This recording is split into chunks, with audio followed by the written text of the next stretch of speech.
Jangan kemudian Iswar berhenti seolah-olah hilang masalah. Nah, kemudian masalah tidak diselesaikan, itu tidak boleh. Ya, sebenarnya kan ini menunjukkan ketidakmampuan ya Pemko Medan di dalam menerapkan kebijakan. Dari sisi tata kelola keuangan ini namanya tidak bertanggung jawab. Ya, apa kabar saudara?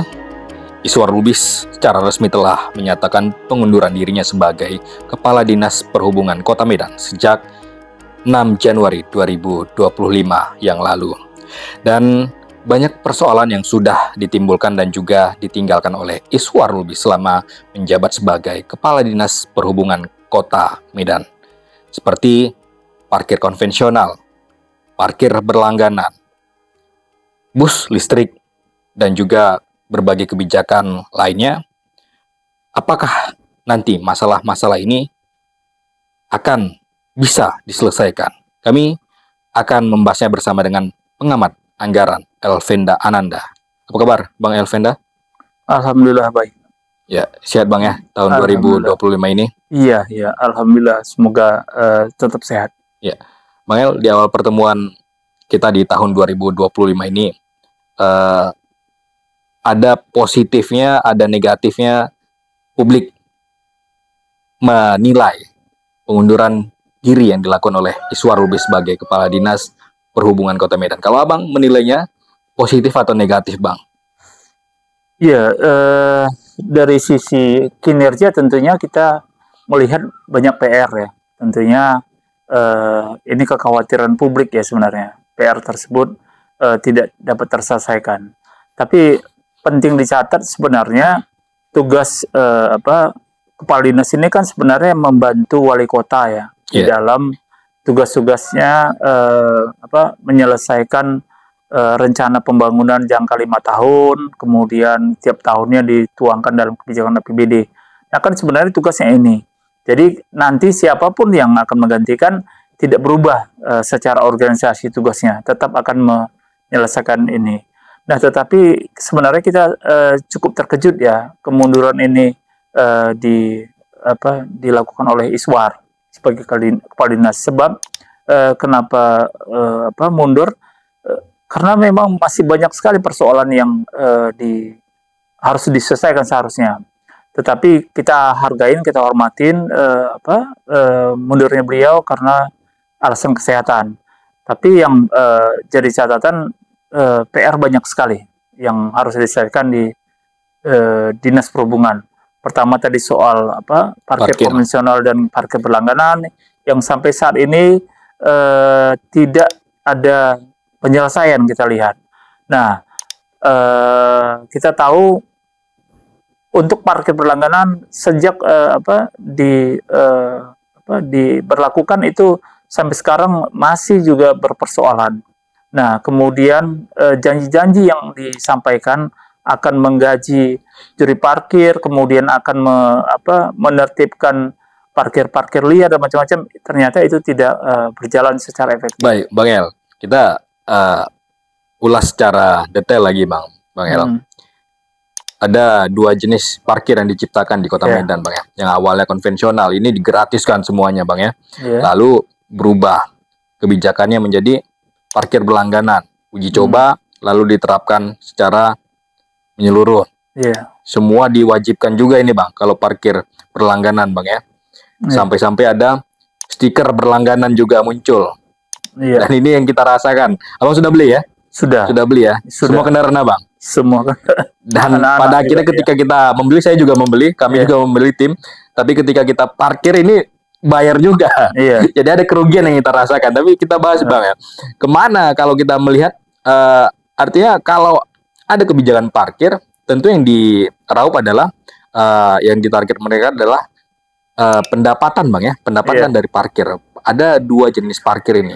Apakah sebenarnya parkir ini memang bisa dengan 2 model ini, parkir berlangganan dan juga parkir konvensional dalam satu area yang sebenarnya kita publik juga khususnya masyarakat Kota Medan tidak memahami secara baik mana yang untuk konvensional, mana yang untuk berlangganan. Semua dianggap rata dan semua bayar juga setelah membeli parkir dengan stiker berlangganan, Bang El.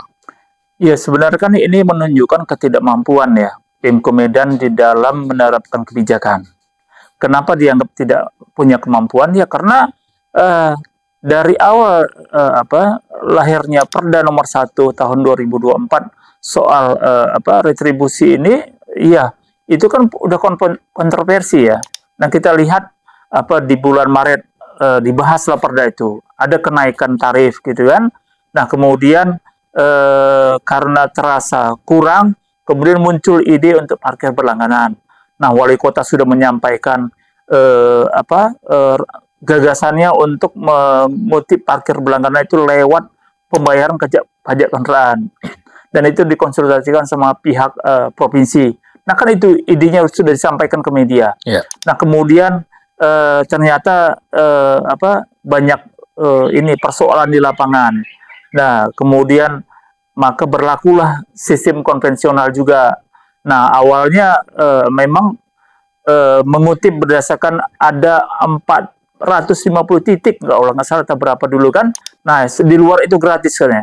Nah kemudian tidak berjalan. Lalu dengan membuat dua sistem itu, kemudian dari sisi tata kelola keuangan ini namanya tidak bertanggung jawab, tidak akuntabel.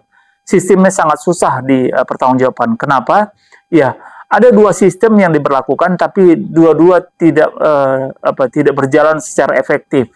Nah kebijakan ini harusnya tidak boleh ada dua kebijakan, harusnya satu, tapi karena ketidakmampuan dan kegagalan dari Pemko Medan membuat kebijakan, akhirnya dua-dua ini sekarang tidak berjalan secara maksimal. Tapi bukan dua bang, kita ralat sedikit, ternyata ada e-parking juga bang.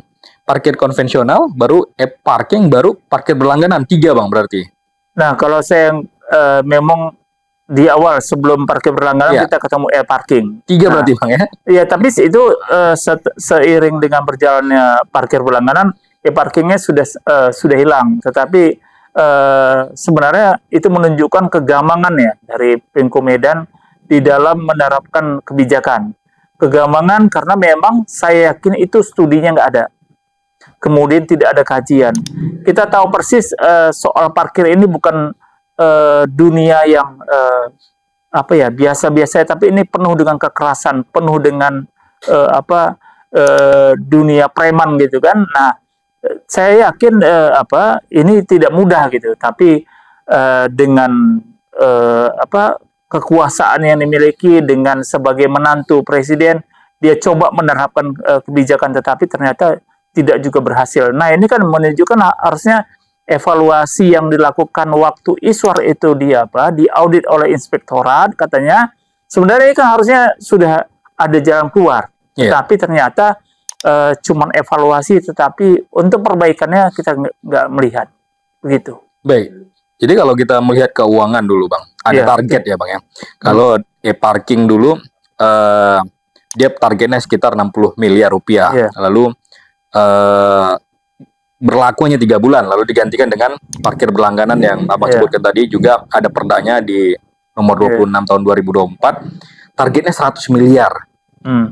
Ini yang kita pertanyakan bang, kalau kemarin mereka sangat getol sekali untuk menerapkan, ada pemaksaan kepada para ASN, lalu kepada sekolah-sekolah juga bang ya menjadi target, dan sempat juga viral kemarin di salah satu dinas provinsi di Jalan Iskandar Muda, sampai-sampai anggota Disub menutup, dan itu menjadi perdebatan sehingga ada timbul adu fisik di situ bang ya, yang menjadi viral. Nah ini kalau abang analisis, target 100 miliar itu tercapai bang di tahun 2024 kemarin?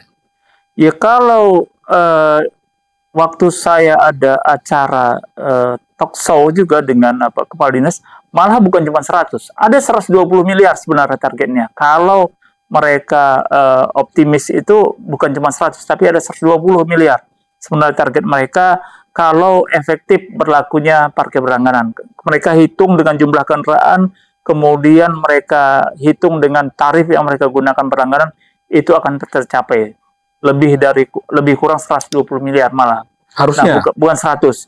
Itu target mereka yang akan capai. Itulah yang mimpi yang disampaikan oleh Kepala Dinas waktu itu. Waktu saya ketemu talk show dengan beliau. Nah, mereka sangat optimis mereka akan bisa gaji para jukir dengan standar upah yang sudah ditentukan. Dari target tadi pendapatan 100 miliar lebih ya Bang ya? Kalau ketemu malah lebih, mereka bisa targetkan 120 Dan itu miliar. untuk bisa menggaji dari juru-juru parkir yang ada yang sudah mereka beri seragam ya Bang ya? Iya, dan mereka akan merubah warna seragam tersebut dari warnanya oranye menjadi lila kalau nggak salah. Nah, yang bertulis pelanggaran. Nah, itu mimpi, dan itu sebenarnya menurut saya bukan cuma Iswar yang menyampaikan, tapi wali kota langsung sebenarnya sudah membuat pernyataan itu. Jadi sebenarnya Iswar ini hanya petugas dari wali kota untuk menyampaikan itu, untuk menjalankan itu. Nah, sebenarnya tampuk dari kebijakan itu ada di wali kota.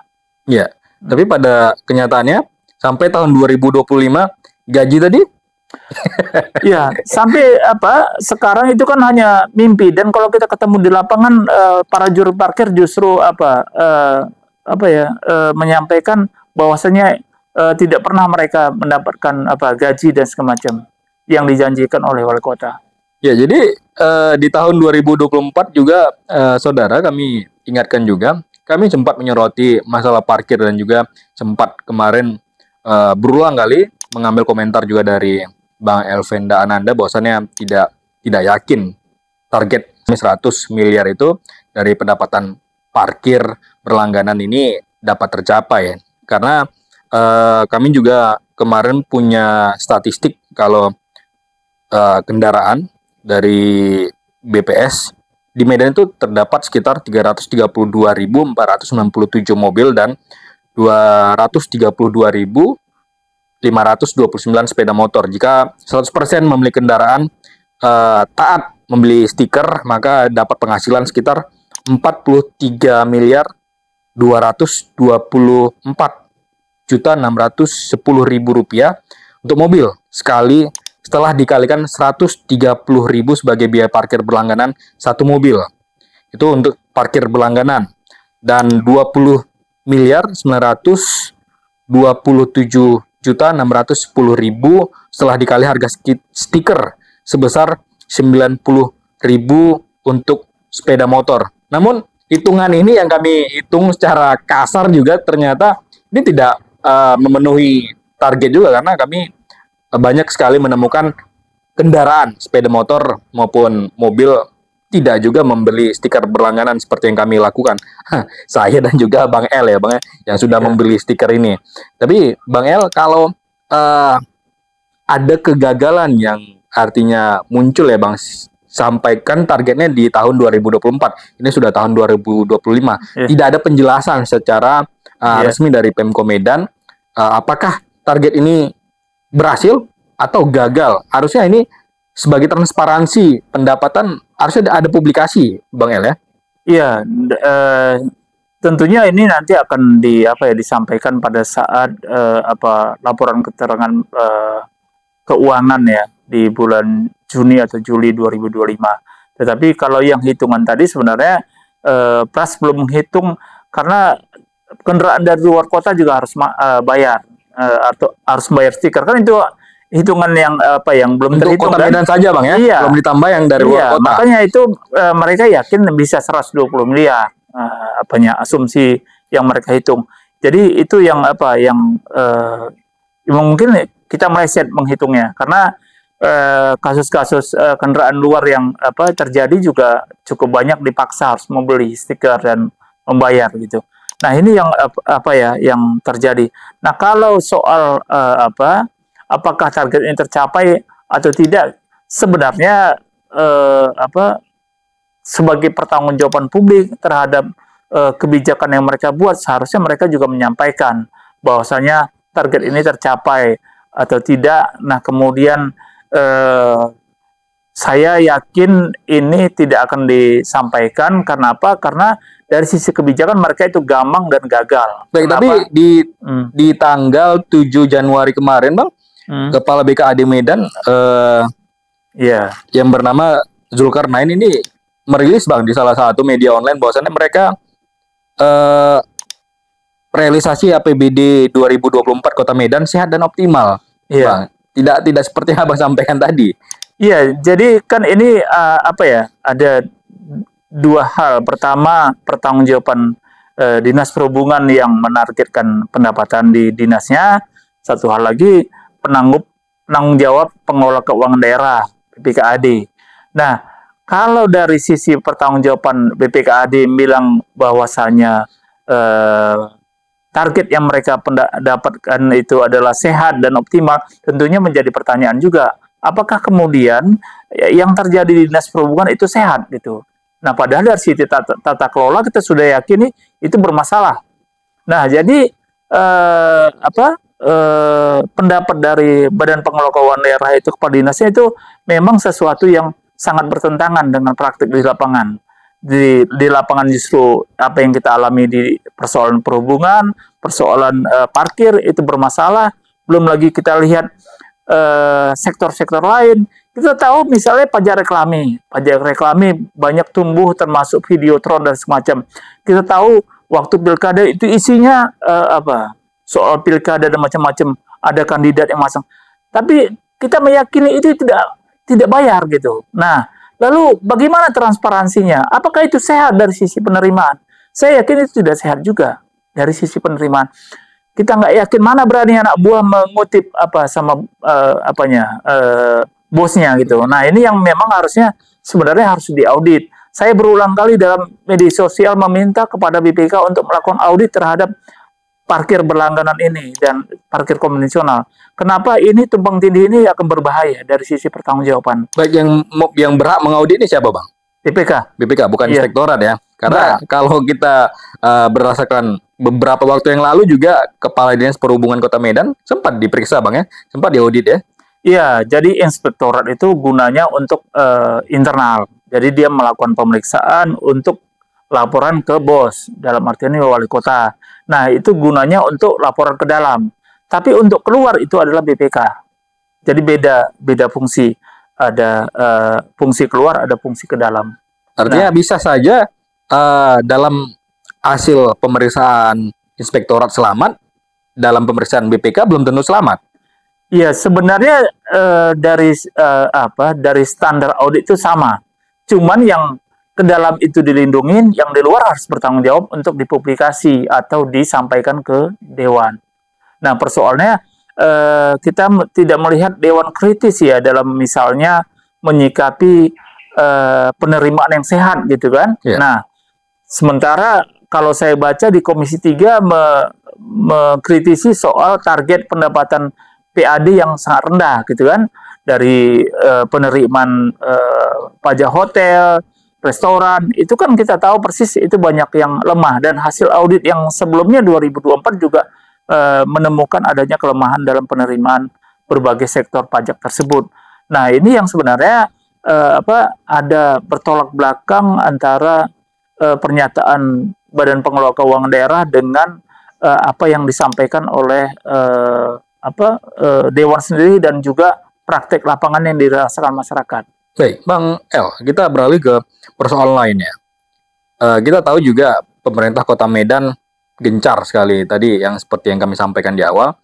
Ada program setiap Selasa mewajibkan ASN-nya untuk naik bus listrik setiap hari Selasa. Dan siapa yang kedapatan tidak naik bus listrik atau naik kendaraan pribadi akan ditilang, Bang ya. Nah, Abang melihat apakah ini memang benar-benar persoalan yang sangat riskan sekali dan ini menjadi PR untuk dicabut kembali aturannya atau memang perlu dilanjutkan?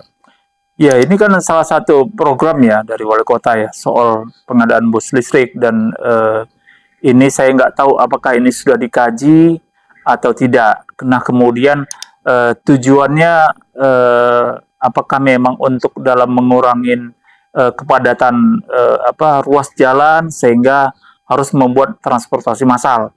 Nah, kan harusnya tujuan dari gagasan ini kan harusnya disampaikan. Kalau tujuannya misalnya untuk dalam rangka mengurangi kemacetan, kemudian mengurangi masyarakat untuk punya ketergantungan terhadap kendaraan pribadi, ini kan dari sisi masyarakat tentunya positif.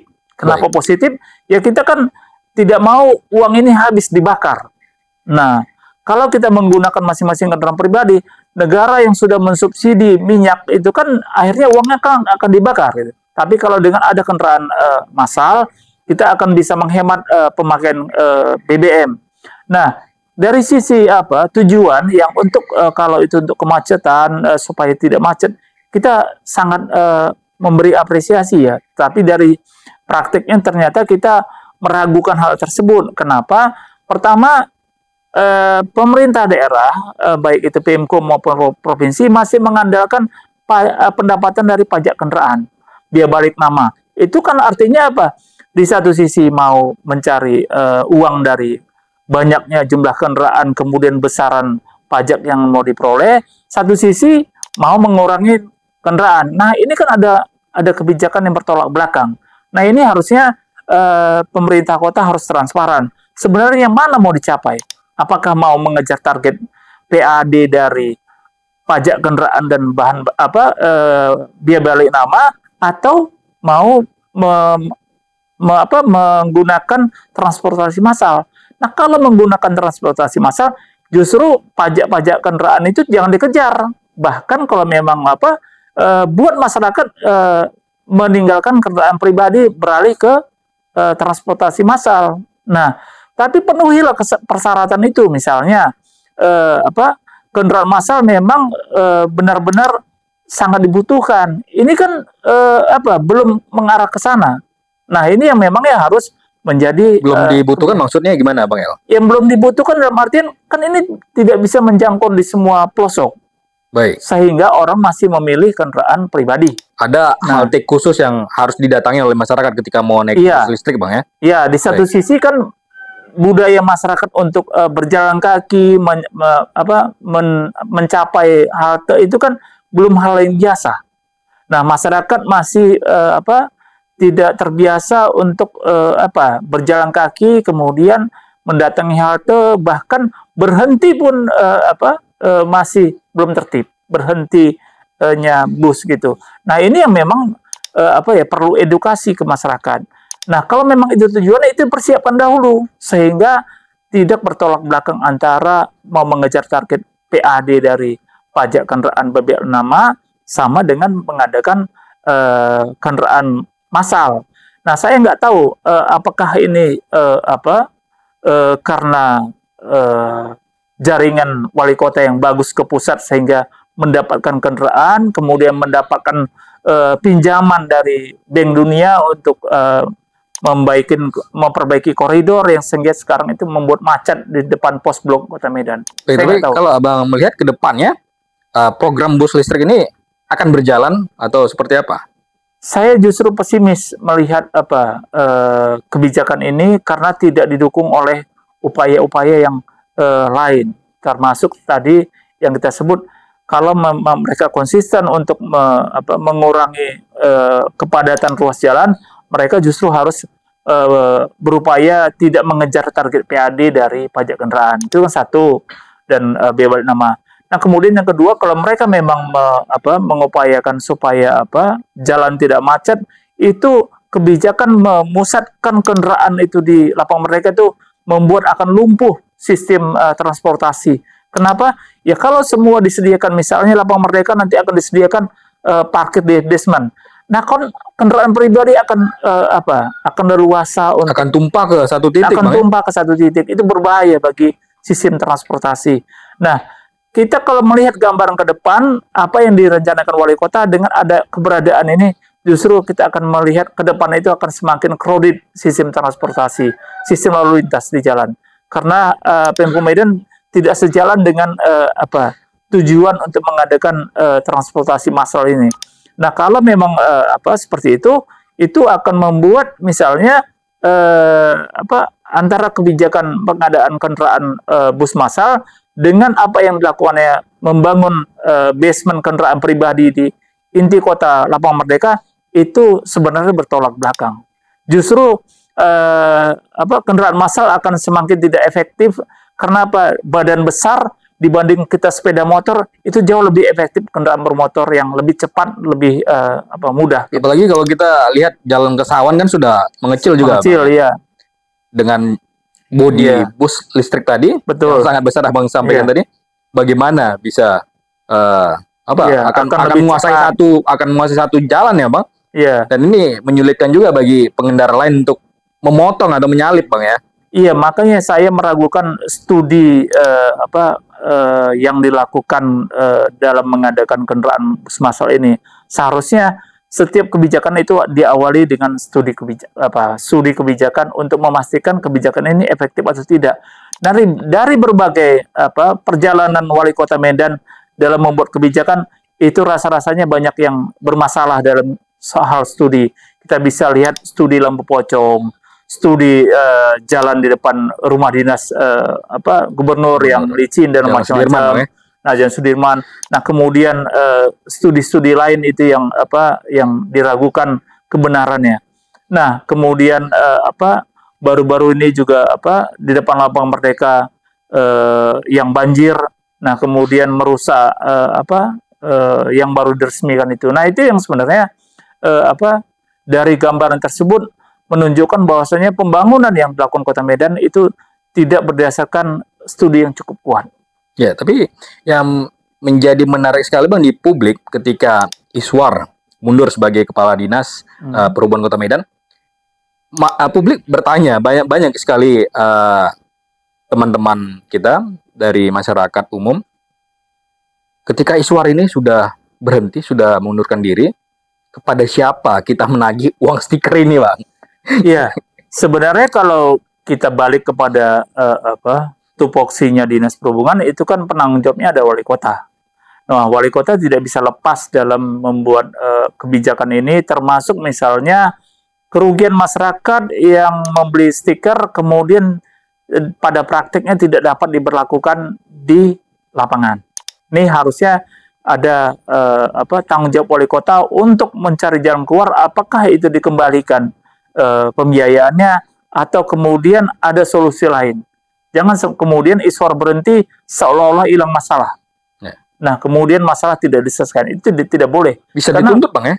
Ya, secara hukum bisa dituntut. Kenapa? Karena tidak berlaku di lapangan. Padahal janjinya akan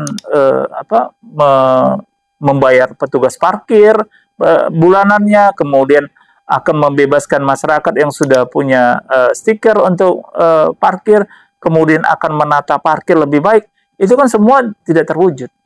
Ya, baik. Terakhir Bang El, apa yang ingin Abang sampaikan kepada pemerintah Kota Medan dan juga kepada masyarakat terkait dengan kebijakan-kebijakan khususnya yang ada di Dinas Perhubungan Kota Medan? Ya, kalau menurut saya yang diperbaikin itu pertama, setiap kebijakan harus punya dasar dan tujuan yang jelas. Nah, kemudian harus punya kajian.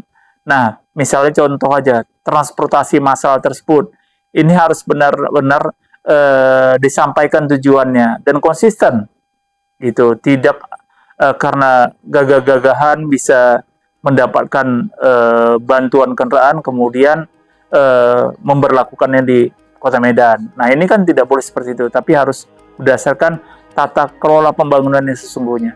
Baik, itu saja Bang El? Iya. Baik, terima kasih Bang El sudah mau menyampaikan pendapat Abang melalui program eksklusif. Saya selalu Bang El.